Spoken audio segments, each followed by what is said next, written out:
Hello everyone. आज हम हमारे स्ट्रेंथ ऑफ मटेरियल के लेक्चर में कुछ न्यूमेरिकल्स के बारे में आज हम डिस्कस करेंगे, जो कि हमारे शियर स्ट्रेसेस इन बीम्स के यूनिट से डिपेंडेंट हैं वो सारे न्यूमेरिकल्स। तो पिछले लेक्चर में भी हमने ये शियर स्ट्रेसेस इन बीम्स के कुछ न्यूमेरिकल्स को हमने देखे थे और समझे थे कि इसमें कुछ चुनिंदा फॉर्मूलेस का ही इस्तेमाल होता है इन सब न्यूमेरिकल्स को सॉल्व करने के लिए। तो ये जितने भी न्यूमेरिकल हैं, ये इस यूनिट में बहुत ज़्यादा न्यूमेरिकल नहीं है, बहुत ही कम लिमिटेड न्यूमेरिकल है, 5 या 6 कुछ न्यूमेरिकल हैं इसमें। और इन्हीं न्यूमेरिकल में से ही कोई एक या इन्हीं में से किसी एक प्रकार के ही न्यूमेरिकल्स को आपको देखने को मिलेगा आपके एंड सेमेस्टर एग्ज़ाम में। और साथ ही साथ अगर सेम टू सेम क्वेश्चन अगर नहीं आता है तो उसमें डेटा चेंजेस रहेंगे, जैसे कि लोड का वैल्यू बदल दिया जाएगा, बीम के जो शेप साइज हैं उसके वैल्यूज को बदल दिया जाएगा, बीम के लेंथ को बदल दिया जाएगा, यूडीएल लोड का वैल्यू बदल दिया जाएगा, शियर स्ट्रेस के वैल्यू को बदल दिया जाएगा। बट क्वेश्चन वही रहेगा, पूछने का तरीका भी ऑलमोस्ट वही रहेगा और निकालने का जो सिद्धांत है वो भी सेम रहेगा। तो इसमें आप लोगों को बिल्कुल भी किसी भी प्रकार से घबराना नहीं है, परेशान नहीं होना है, बहुत ही सिंपल यूनिट है। नाम सुन करके हो सकता है शायद आप लोगों को थोड़ा-सा एक ऐसा मन में आ रहा होगा कि शियर स्ट्रेस होता क्या है? कैसे हम इसे सॉल्व करेंगे? इस चीज़ को मैं क्लियर कर देता हूँ। बहुत ही सिंपल यूनिट है, बहुत ही आसान यूनिट है और इस यूनिट को सॉल्व करने के लिए आपको हार्डली 3 फ़ॉर्मूले की आवश्यकता पड़ती है। 3 फ़ॉर्मूले से हमारा जो है सारे के सारे न्यूमेरिकल्स बन जाते हैं। तो जो 3 फ़ॉर्मूले हैं उसमें भी आपको थोड़ा-सा केयर ये करना है कि वो जो 3 फ़ॉर्मूले हैं उसमें आपको थोड़ा-सा मॉडिफ़िकेशन करते हुए चलना है। मतलब कि फ़ॉर्मूले वही रहेंगे, बस उसमें हल्का-फुल्का आपको क्रॉस मल्टीप्लिकेशन कहीं पर करना होगा, किसी जगह पर आपको उसे थोड़ा-सा रिवर्स करना होगा, किसी जगह पर उसे आपको अज़्यूम करके आगे चलना पड़ेगा, जो कि बहुत ही सिंपल है और उसी प्रकार से ही हम अपने न्यूमेरिकल्स को सॉल्व कर पा रहे हैं। तो इन सब चीज़ों का बहुत ही केयरफुली ध्यान में रख कर के चलिएगा, बट केवल इसे सुनने से या देख लेने से ये न्यूमेरिकल्स आपसे शायद हो सकता है ना बन पाएँ। तो इसीलिए मेरा सजेशन एक बहुत ही पॉज़िटिव सजेशन है आप सभी लोगों के लिए कि आप सभी लोग जो हैं इस न्यूमेरिकल्स को एक बार अपने नोटबुक में प्रैक्टिस के नाम पर आप लोग एक बार उतार करके देखिए, लिख करके देखिए, जैसा कि मैं आप लोगों को पीडीएफ या ये नोट्स के माध्यम से ये जितने भी आपको क्वेश्चंस या उसके सॉल्यूशंस जो दिख रहे हैं, एक बार अगर आप इसे अगर कॉपी में नोट करके अगर देखेंगे, नो डाउट ये आपको बहुत ही आसानी से आपको ये सारी चीज़ें समझ में आएँगी। बहुत ही आसानी से सारी चीज़ें आपको आप लोगों को समझ में आएँगी और आपका कॉन्फिडेंस लेवल भी बहुत अच्छा इम्प्रूव होगा और आप लोग आगे जो है इन सब न्यूमेरिकल्स को बहुत ही आसानी से बना भी पाएँगे। आप लोगों का ज़्यादा समय वेस्ट भी नहीं होगा, तो इन सारी चीज़ों का आपको जो है स्पेशली थोड़ा-सा केयर करते हुए चलना है। तो आइए आज हम अपनी क्लास में कुछ न्यूमेरिकल्स को पहले करे थे उन्हें भी देख लेते हैं और कुछ न्यूमेरिकल्स आज के हैं तो उन्हें भी हम देख लेते हैं। तो देखिए हमने यहाँ पर सबसे पहला जो न्यूमेरिकल देखा था, ये हमने सॉल्व कर लिया है, बट फिर भी आप लोगों के क्वेरीज़ के अकॉर्डिंगली मैंने इसे फिर से मैं इसे रिवाइज़ करवा देता हूँ कि देखिए यहाँ पर देखिए ये क्या दिया हुआ है कि एक टिम्बर बीम है। क्वेश्चन जैसा कि पढ़ेंगे, timber beam is 120 mm wide and 200 mm deep, used on a span 4 meter as simply supported. The beam carries a UDL of 280 kilogram per meter run over the entire length. Find the maximum stress induced in the beam. तो यहाँ पर देखिए लिखा हुआ है बिल्कुल simple सरल तरीके से कि एक टिम्बर बीम है और उस टिम्बर बीम में 120 एमएम का जो टिम्बर बीम मतलब लकड़ी का बीम है और उस लकड़ी के बीम की चौड़ाई और गहराई हमें यहाँ पर दी हुई है कि उसकी जो चौड़ाई है वाइड जो है वो 120 mm है और जो उसकी गहराई है उस बीम की वो है 200 mm और उसकी जो लंबाई है वो है 4 मीटर और जो कि सिंपली सपोर्टेड है। अब यहाँ पर बीम जो है वो कैरी कर रहा है 280 किलोग्राम पर मीटर, मतलब कि 1 मीटर में, पर मीटर मतलब कि ईच मीटर मतलब 1 मीटर में 280 किलोग्राम। तो कितना मीटर है वो बीम की लंबाई? 4 मीटर है। तो 280 × 4 हो जाएगा तो कितना हो जाएगा? 1120 हो जाएगा। तो इतना जो 1120 किलोग्राम का जो वजन है, इसे ये बियर कर रहा है हमारा टिम्बर का बीम, मतलब लकड़ी का बीम। आप देखे होंगे पुराने पुराने घरों में ये लगे रहते हैं टिम्बर के बीम। तो इसमें ये लगा हुआ है। अब हमें यहाँ पर मैक्सिमम स्ट्रेस इंड्यूस निकालना है कि इस लोड के कारण से ये जैसे कि अपने शेप या साइज को चेंज करने से पहले हमें क्या करना पड़ता है कि जो भी पर्टिकुलरली ऑब्जेक्ट है, स्ट्रक्चर है, उसके स्ट्रेस के लेवल को हमें क्रॉस करना पड़ता है। देन आफ्टर ही हम क्या कर पाते हैं कि उसके shape, size, deflection, deformation, shear, ये सारी चीज़ें देन आफ्टर उसमें हमें देखने को मिल सकती है। अन्यथा वो अपने पोजीशन, अपने लोकेशन को चेंज नहीं करता, कोई भी वस्तु, कोई किसी भी तरीके से। जब हम उसमें लोड लगाते हैं और जब वो लोड की मात्रा जो है उसके स्ट्रेस वैल्यू से जब ज़्यादा हो जाती है, तभी क्या होता है कि वो अपने शेप, साइज, ओरिएंटेशन को चेंज करता है। तो हमें यही चीज़ यहाँ पर फाइंड आउट करना है कि इस लोड के कारण और इस पर्टिकुलरली इस शेप, साइज होने की वजह से उसमें इस लोड के कारण कितना स्ट्रेस इंड्यूस होगा, मतलब उस बीम के अंदर में कितना स्ट्रेस उत्पन्न होगा, उसी स्ट्रेस की वैल्यू को हमें यहाँ पर फाइंड आउट करनी है। तो देखिए यहाँ पर फाइंड आउट करने के लिए बहुत ही सिंपल है, जैसे कि मैंने आप लोगों को पहले भी बता चुका है कि ये सब न्यूमेरिकल्स जो हैं हार्डली 3 या 4 फॉर्मूले से बन जाते हैं। मोस्टली तो 3 फॉर्मूले से ही ये पूरे के पूरे सॉल्व हो जाते हैं। तो आइए देख लेते हैं वो 3 फॉर्मूले किस प्रकार से होते हैं, कैसे होते हैं, वो सब चीज़ों को हम लोग यहाँ पर एक बार देख लेते हैं। तो देखिए सबसे पहले मैंने आप लोगों को बता चुका है कि कोई भी क्वेश्चन में सबसे पहले गिवन डेटा हमें लिखना होता है। उसके बाद में उसका हमें डायग्राम बनाना होता है। ये 2 चीज़ करने के बाद में हमें फॉर्मूला लिखना होता है। ठीक है? ये बिल्कुल एक स्टेप्स ऑफ कंस्ट्रक्शन है या एक स्टेप्स है कि किस प्रकार से हम किसी भी न्यूमेरिकल को कभी भी हमें बनाना है, तो किस प्रकार से बनाना है, उस चीज़ को हमेशा हमें केयर करना है, हमेशा हमें ध्यान देते हुए चलना है। तो जैसे कि मैंने बोला सबसे पहले गिवन डेटा लिखना है, उसके बाद में जो भी उस क्वेश्चन के रिस्पेक्ट में आपका पिक्चर बन रहा है, एक डायग्राम बन रहा है, फिगर बन रहा है, वो डायग्राम फिगर बनाना है। उसके बाद में आप लोगों को जो है उसका जो न्यूमेरिकल्स जो है उसके लिए आपको फॉर्मूले आपको लिखने हैं। अब फॉर्मूले लिखने के बाद में यहाँ पर फॉर्मूले आपने लिख लिए। अब आपका जो काम है वो ऑलमोस्ट 70% डन हो चुका है ना? 70% आप लोगों का काम हो चुका है। अब आपको बहुत ही सिंपल तरीके से जो फॉर्मूलेज़ जो हैं उन्हें ही बस आपको यहाँ पर नोट डाउन करना है। तो देखिए बहुत ही सिंपल सिंपल फॉर्मूला है। शियर फोर्स को हम F से डिनोट करते हैं और शियर स्ट्रेस को हम Q से डिनोट करते हैं। तो यहाँ पर शायद आप लोगों को स्क्रीन में दिख रहा होगा, शियर फोर्स का जो फॉर्मूला होता है WL/2 होता है। शियर स्ट्रेस Q एवरेज का जो फॉर्मूला होता है F/BD होता है और मैक्सिमम शियर स्ट्रेस का होता है 3/2 QAV। तो ये 3 फॉर्मूले के माध्यम से हमारा जो है वैल्यू जो है यहाँ पर निकल कर के आ जाएगा। ठीक है? यहाँ पर देखिए एक-एक पेज के ही बस न्यूमेरिकल होते हैं, नेक्स्ट पेज से दूसरा न्यूमेरिकल यहाँ पर शुरू हो जा रहा है। तो देखिए यहाँ पर जो है मैं एक बार आप लोगों को लिख करके भी दिखला देता हूँ ये 3 फ़ॉर्मूलेज़ को कि किस प्रकार से ये ऑपरेट हो रहे हैं। तो देखेंगे हम लोग ये देखिए, यहाँ पर जब हम जाते हैं तो सबसे पहले शियर फ़ोर्स को हम F से डिनोट करते हैं और F का जो फ़ॉर्मूला होता है वो क्या होता है यहाँ पर देखिए, जैसा कि हमने यहाँ पर देखा था F का जो फ़ॉर्मूला है वो है देखिए WL/2। तो W जो होता है देखिए बहुत ही केयरफुली आप लोग समझेंगे, ये क्या होता है लोड होता है। ठीक है? L जो होता है ये होता है लेंथ ऑफ बीम होता है। ठीक है? ये लेंथ ऑफ बीम होता है। W हो गया लोड और L क्या होता है लेंथ ऑफ बीम होता है, जिसको कि हम मीटर में भी ले सकते हैं। F के बाद आता है एवरेज शियर स्ट्रेस। वर्ड्स पर प्लीज आप लोग ध्यान देंगे। QAVG बोलते हैं इसे हम लोग। क्या बोलते हैं? एवरेज शियर स्ट्रेस बोलते हैं हम इसे। तो शियर स्ट्रेस को तो हम Q से डिनोट करते हैं, तो एवरेज शियर स्ट्रेस को हम किससे डिनोट करेंगे? QAVG से हम डिनोट करेंगे। तो इसका फॉर्मूला होता है BD/12 होता है। तो B क्या होता है? बीम का ब्रेड्थ और D क्या होता है? बीम का डेप्थ मतलब गहराई, मतलब B का हुआ चौड़ाई और D का हुआ गहराई। तो B इंटू D/12 ये होता है एवरेज शियर स्ट्रेस का फॉर्मूला।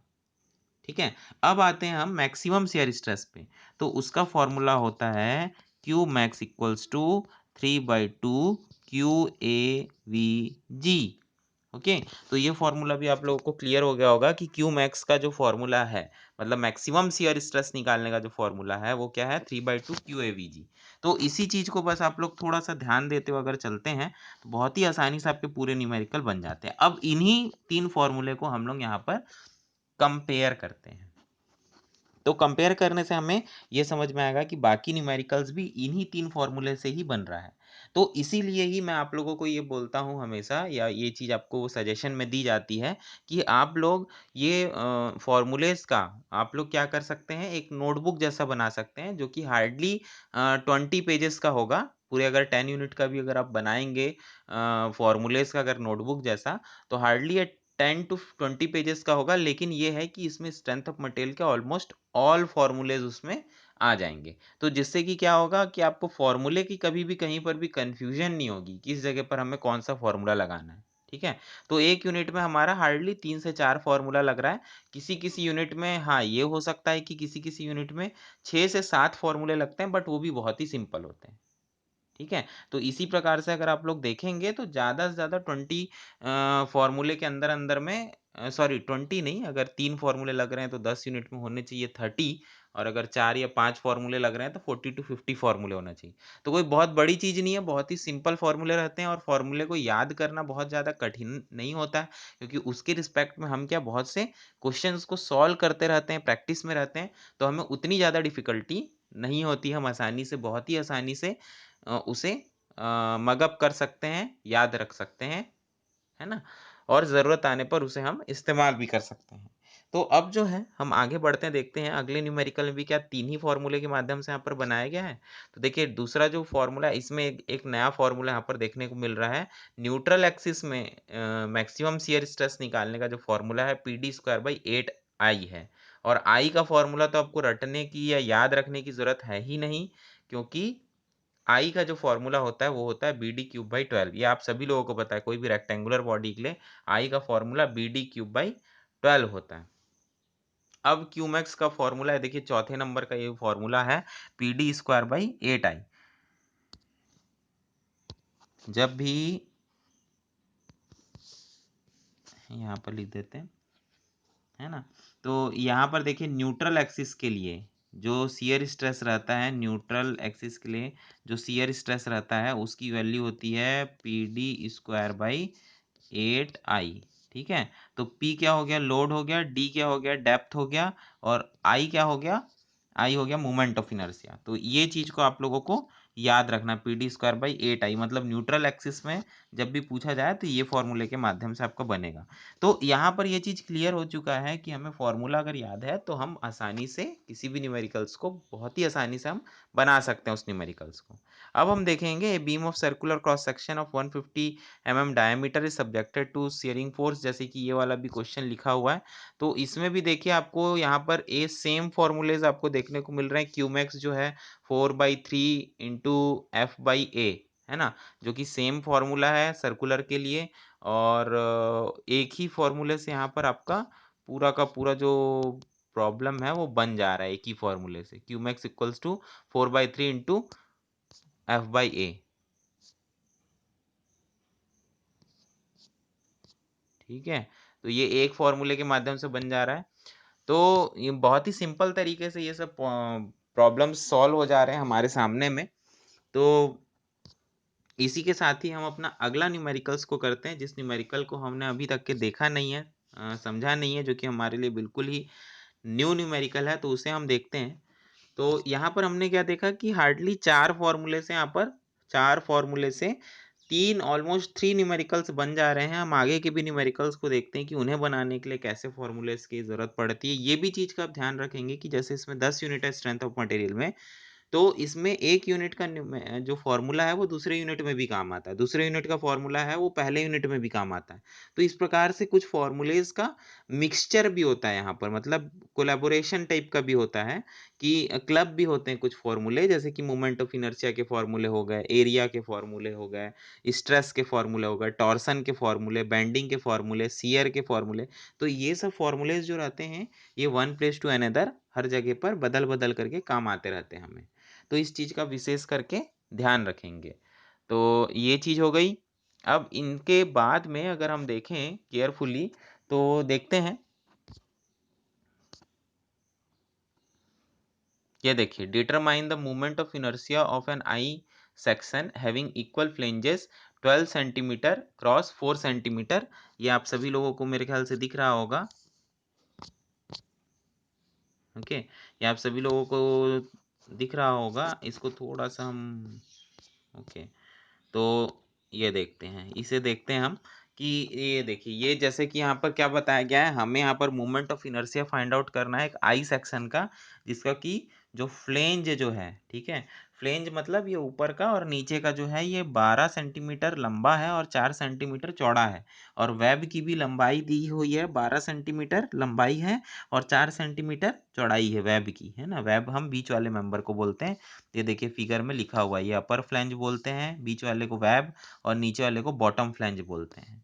ओके, तो ये हो गया। अब यहाँ पर हमें ये सबसे पहले हम क्या करते हैं, गिवन डेटा लिखते हैं। गिवन डेटा लिखने के बाद में हम इसकी वैल्यूज को फाइंड आउट करते हैं। ओके, तो अब हम क्या करेंगे, इसको अब हम देखते हुए चलते हैं। तो बी यहाँ पर 12 दिया है, डी यहाँ पर जो मैक्सिमम जो डिस्टेंस रहेगा वो कितना बताया जा रहा है। देखिए बी जो है, कैपिटल बी मतलब इसकी चौड़ाई जो है वो क्या, ब्रेड्थ वो कितना है, 12 सेंटीमीटर है। और डी जो है इसकी टोटल डेप्थ जो है, देखिए कितना है, 12 सेंटीमीटर प्लस ऊपर का 4 जोड़ेगा और नीचे का 4 जोड़ेगा। तो ऊपर का 4 चौड़ाई और नीचे का 4 चौड़ाई को मिला देंगे तो ये कितना बन जाएगा, ऊपर का 4 और नीचे के 4 को अगर हम जोड़ देते हैं तो ये कितना बन जाएगा, 20 सेंटीमीटर के आसपास बन जाएगा। तो यहाँ पर ये भी चीज़ डी जो कैपिटल डी की जो वैल्यू है वो भी यहाँ पर क्या हो गया, निकल चुका है हमारा। अब स्मॉल बी को हम निकालेंगे। स्मॉल बी मतलब छोटा ब्रेड्थ। तो छोटा ब्रेड्थ देखिए यहाँ पर इस ब्रेड्थ की यहाँ पर बात की जा रही है, ये ब्रेड्थ जो है 4 सेंटीमीटर, जैसे कि ऊपर का जो ये सबसे मैक्सिमम ब्रेड्थ को हमने लिया था कैपिटल बी, उसी प्रकार से स्मॉलेस्ट ब्रेड्थ को भी हम स्मॉल बी से हम डिनोट करेंगे, जो कि देखिए 4 सेंटीमीटर आ रहा है, जो कि हमें क्वेश्चन में गिवन है। स्मॉल डी कितना आ रहा है, स्मॉल डी देखिए ये आ रहा है, जैसे ये कैपिटल डी एक मतलब पूरा सम्मिलित समूचा जो था वो 20 सेंटीमीटर आ रहा था। अब ये स्मॉल डी जो है, एक एकल जो अकेला जो ये बता रहा है, ये है 12 सेंटीमीटर का स्मॉल डी। अब देखते हैं इस न्यूमेरिकल को बनाएंगे हम कैसे, उस चीज को हम देखते हैं यहाँ पर। तो देखिए बहुत ही सिंपल तरीका है, ये क्वेश्चन का हमें बताया गया है। इसे हम लोग दरअसल इसके माध्यम से हम लोग समझते हैं, with the help of diagram हम समझने का प्रयास करते हैं। तो देखते हैं, देखिए यहाँ पर आपको ये बताया गया है। ओके, देखिए यहाँ पर ये बताया गया है कि एक यहाँ पर आई सेक्शन है,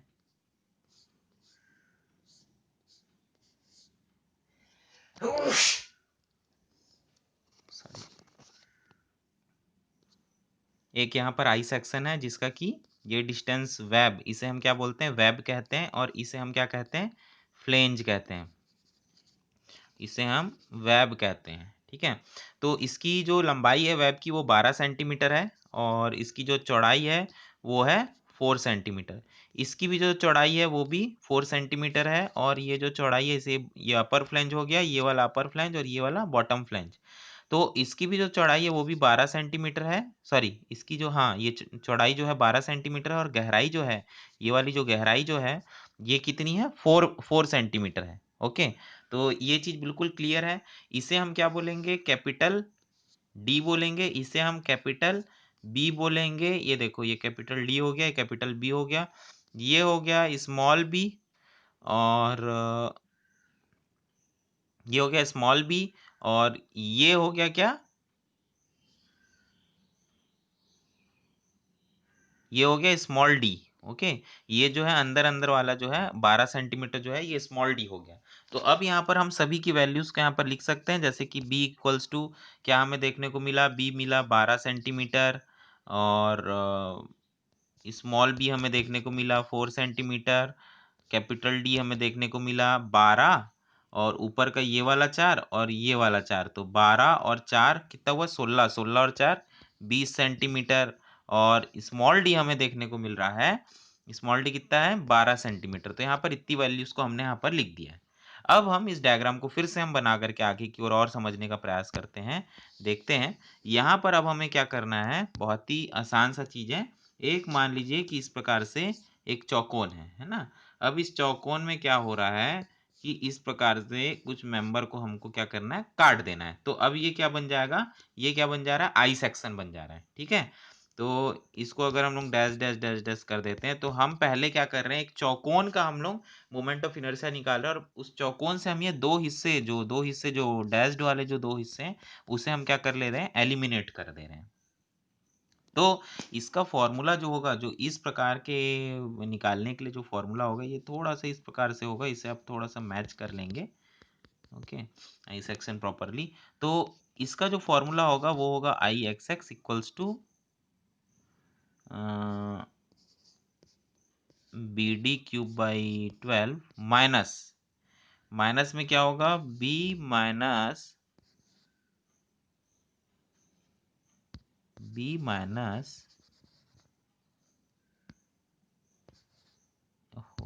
माइनस स्मॉल बी होगा, B minus small B into D का क्यूब डिवाइडेड बाई 12।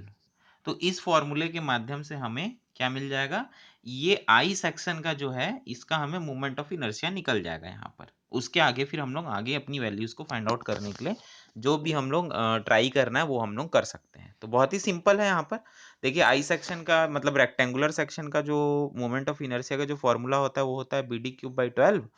और ये जो दो सेक्शन को यहाँ पर काटना है, वो क्या करना है, हमको capital B minus small B कर देना है।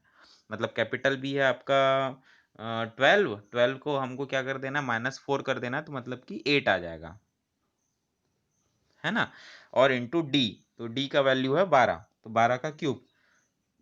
तो कुल मिलाकर के बहुत ही सिंपल सा कॉन्सेप्ट है। एक चौकोन सा एक हमने ले लिया है मेंबर, उसका हमें moment of inertia find out करना है, और उससे जो दो इस प्रकार के अनवांटेड जो एरिया हैं उसे हमें क्या कर देना है रिप्लेस कर देना, रिजेक्ट कर देना है। तो हमारा क्या आ जाएगा, ये वाला वैल्यू भी हमारे सामने आ जाएगा।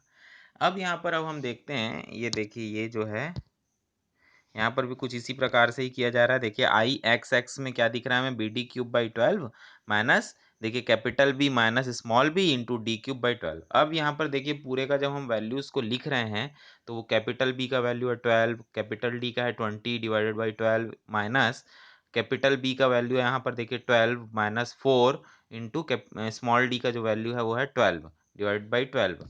तो अब यहाँ पर क्या वैल्यू हो रहा है हमारे पास में, 20 क्यूब माइनस 8 इंटू 12 का स्क्वायर, है ना। इस प्रकार से हमें देखने को मिल रहा है। तो 8000 minus 1152 equals to 6848 centimetre raise to 4, है ना। तो ये क्या हो गया, मोमेंट ऑफ इनर्शिया हो गया, है ना।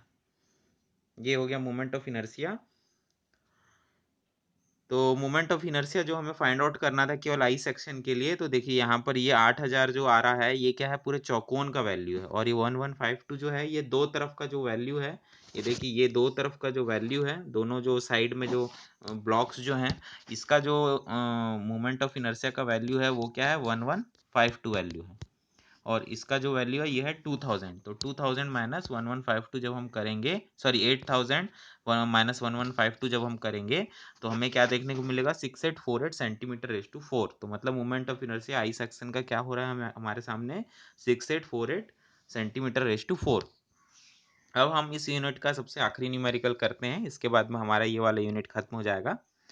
तो इस न्यूमेरिकल को अब हम देखते हैं। यहाँ पर लिखा हुआ है, a 30 mm diameter hole is to be punched in a mild steel of 20 mm thickness, determine the compression force of 20 mm thickness, determine the compression force to be applied on a punch if ultimately shear stress for mild steel is 300 Newton पर mm square. तो यहाँ पर दिया हुआ है कि एक diameter हमें 30 mm के होल का हमें पंच करना है, किस मटेरियल में, माइल्ड स्टील में, है ना। और उस 30 mm का डायमीटर को होल को तो हमें बनाना है, बट वो जो सीट है, जिस सीट में हमें 30 mm के डायमीटर का होल बनाना है, उस सीट की जो जो थिकनेस है जो मोटाई है वो कितनी है, 20 mm।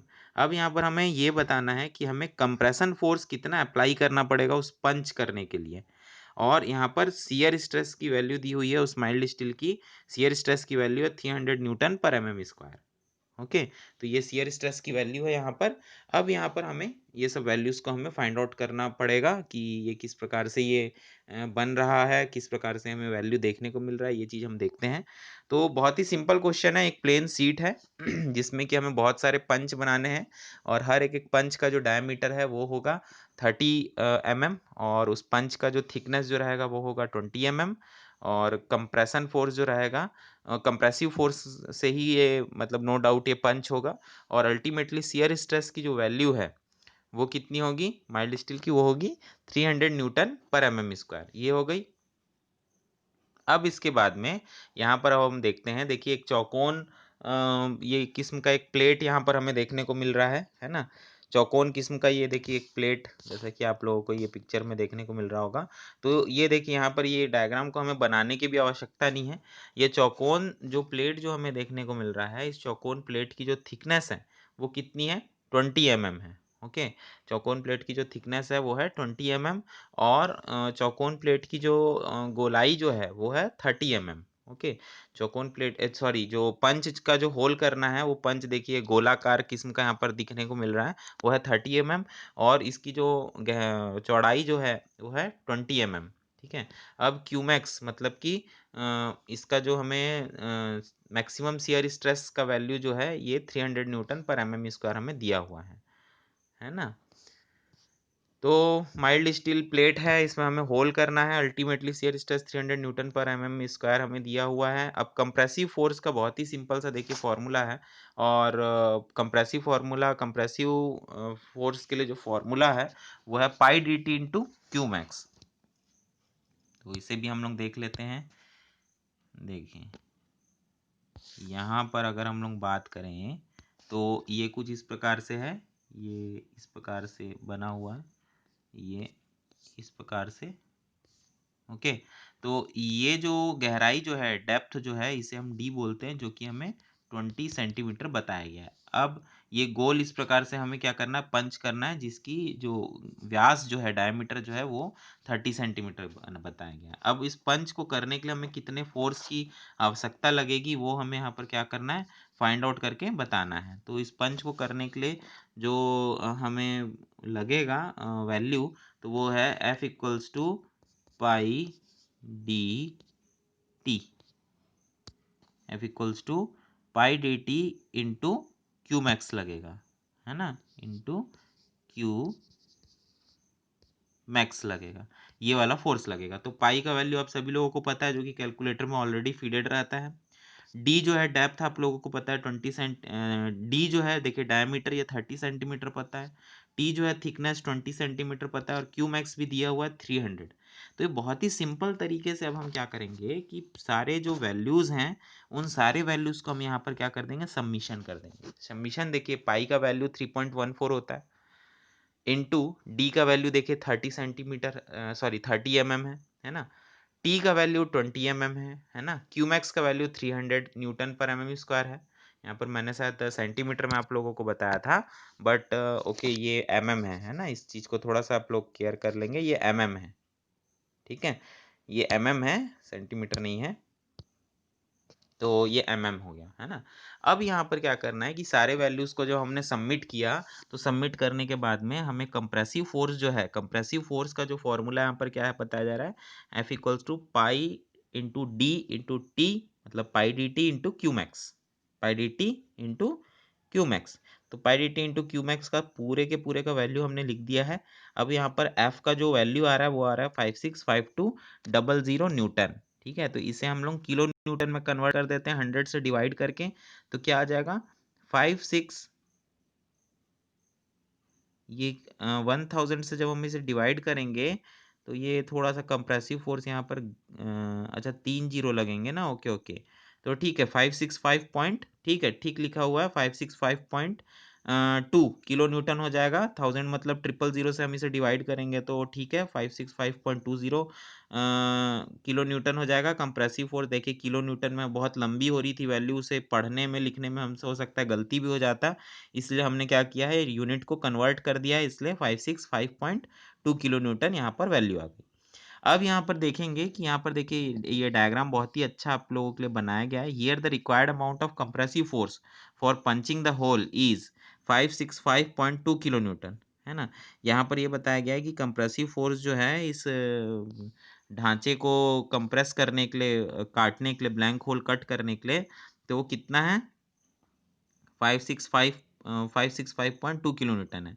अब यहाँ पर देखिए पंचिंग मशीन का एक डायग्राम आप लोगों के और अच्छे से समझने के लिए बनाया गया है कि देखिए पंचिंग मशीन है, ये इसका आर्म हो गया और ये इसमें स्प्रिंग हो गया ताकि अपने वापस ओरिजिनल शेप से अपने ओरिजिनल पोजीशन पर आ जाए। ये इस प्रकार का पंच काटना है आपको, तो ये पंचिंग प्लेट हो गया, ये पेरेंट प्लेट भी हम बोल सकते हैं, ये पंचिंग डाई हो गया। ये देखिए पंच का जो जो प्रोडक्ट होगा वो कितना होना चाहिए 30 का डायमीटर और 20 का उसका गहराई होना चाहिए, है ना। ये ब्लैंक या वर्कपीस हम इसे बोल सकते हैं। तो ये बहुत ही अच्छा है, देखिए डायग्राम भी आप लोगों के लिए यहाँ पर बनाया गया है, तो इसे भी आप लोग ड्रॉ कर सकते हैं अपने कॉपी में। तो आज के लेक्चर में बस इतना ही हम सुनेंगे और समझे हैं कि बहुत ही लिमिटेड नंबर ऑफ फॉर्मूले से हमारा ये सब न्यूमेरिकल्स जो है आसानी से सॉल्व कर पा रहे हैं।